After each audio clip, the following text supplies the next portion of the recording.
এরপরে বক্তব্য রাখবে তানজিমা সুলতানা।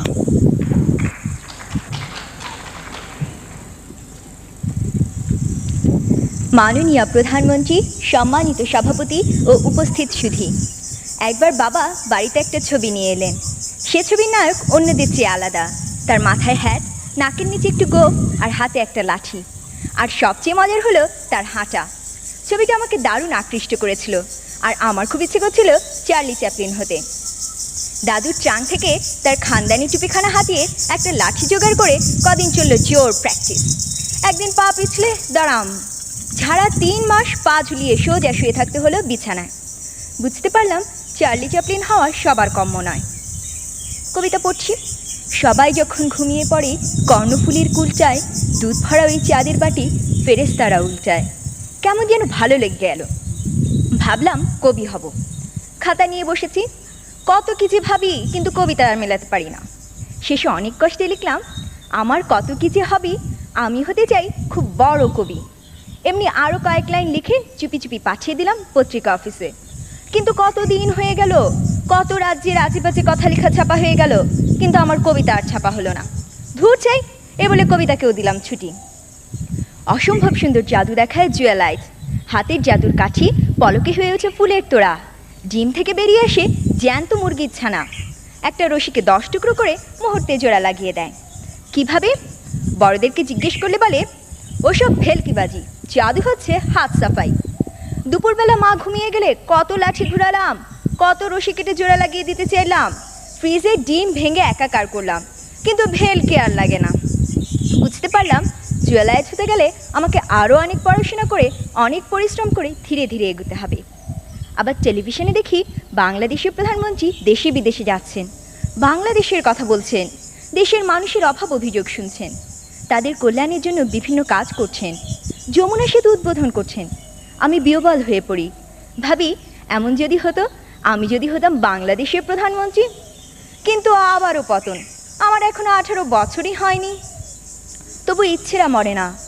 একসময় সত্যি সত্যি মনে হয়, ইহার চেয়ে হতেম যদি আমি শুধু আমি, যে আমি অন্য সবার চেয়ে আলাদা। আমার ব্যক্তি স্বাতন্ত্র্যে আমার পরিচয়। অন্যেরা হতে চাইবে আমার মতো। আমার দেশ আমাকে বরণ করে নেবে তার শ্রেষ্ঠ সন্তান রূপে। আমি বিশ্বসভায় তুলে ধরব আমার প্রিয় স্বদেশের পরিচয়।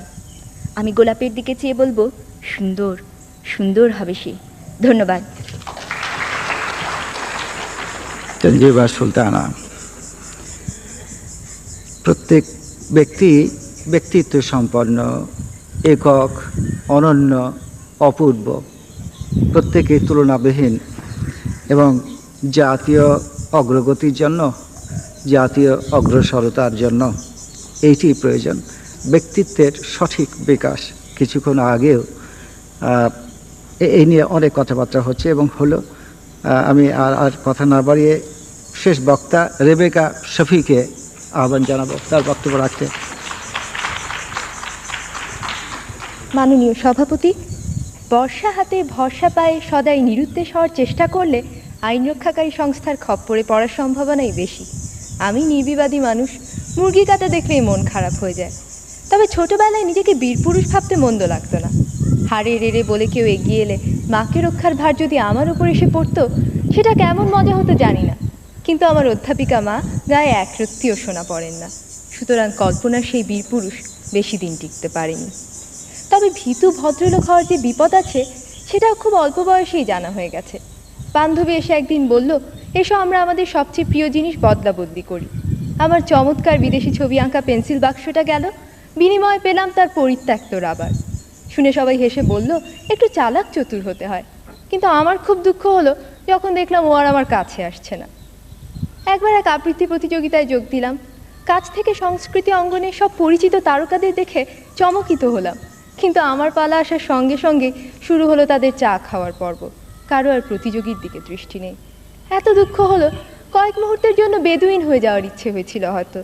পরে ভাবলাম, তারকারাও তো রক্ত মাংসেরই মানুষ। বেচারা জন লেনন তো খ্যাপা ভক্তের হাতে প্রাণই দিয়ে দিলেন।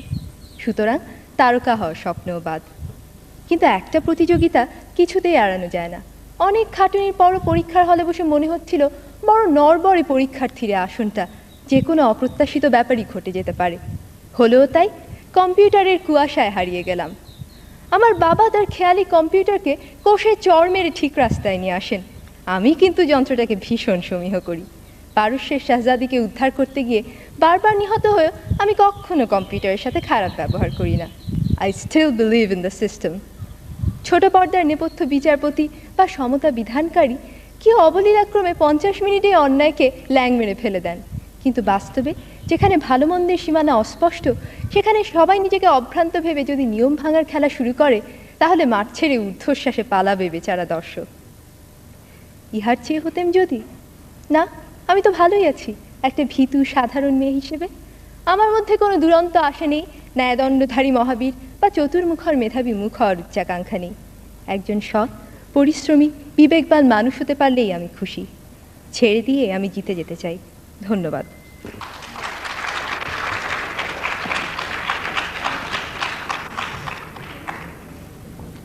আমার মনে হয় শেষ কথাটা তুমি বলেছ রেবেকা শফি। বীর হওয়ার প্রয়োজনটা কি? তবে ওই স্বাস্থ্যমন্ত্রী দয়া করে উপস্থিত নেই হলে হয়তো উপদেশ দিতেন, আর একটু ভালো খাওয়া তোমার দরকার, একটু সুস্থ হওয়া দরকার, স্বাস্থ্যবতী হওয়া দরকার। তো যাকে সত্যি সৎ এবং স্বাভাবিক ব্যক্তিত্ব সম্পন্ন জনই আমাদের কাম্য এই সমাজে। কিছুক্ষণ আগেই তো শ্রদ্ধেয় প্রধানমন্ত্রী সবার উদ্দেশ্যে, বিশেষ করে তোমাদের উদ্দেশ্যে কিছু কথা বলেছেন।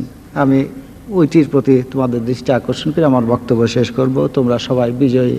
তিনি বলেছেন, এই জাতির অগ্রগতির জন্য আমাদের চারপাশে যা ঘটছে একে মনে রেখে, সচেতন দৃষ্টি রেখে যদি অগ্রসর হই এবং প্রত্যেকে যদি নিজেদের ভূমিকা পালনের জন্য প্রস্তুত থাকি, তাহলে ইহার চেয়ে হতেম যদি আর বলার হয়তো প্রয়োজন হবে না। কারণ এই তো যথেষ্ট। আমরা সুখে শান্তিতে স্বাচ্ছন্দ্যে বসবাস করতে চাচ্ছি আমাদের প্রিয় জন্মভূমিতে, এবং এটি বড় ত্যাগের মাধ্যমে অর্জিত জন্মভূমি। এরই সুন্দর ফুল তোমরা, সুন্দর ফল তোমরা সঠিকভাবে বিকশিত হও।